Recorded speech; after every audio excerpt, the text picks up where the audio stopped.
Next, we'll look a little bit more closely at Manhattan timeline.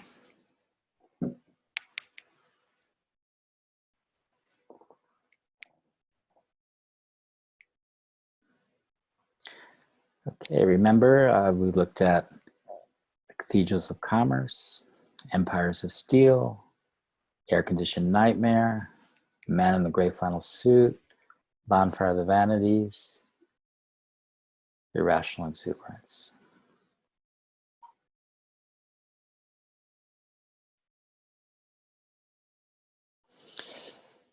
So we can look at those clusters of high-rise office building construction. This is from the south, looking at Broadway, and also rotate the view to look from the east, looking west towards Wall Street, the financial district on the left, and Wall Street here, in Midtown on the right. Especially interesting to see after World War II, the concentration of Midtown between 42nd and 59th Street versus the wider spread of office building construction before World War II.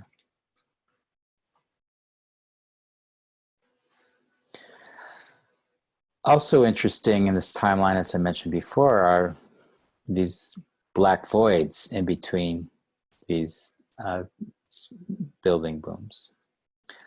Here we see the government initiatives, such as after a few decades of office building construction, right before the big economic stock market boom of the 1920s, was the 1916 setback law.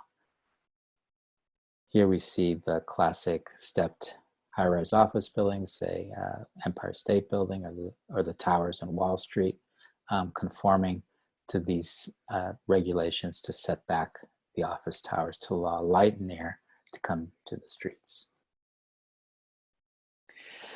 1961, 1964, there was the Plaza Bonus Law.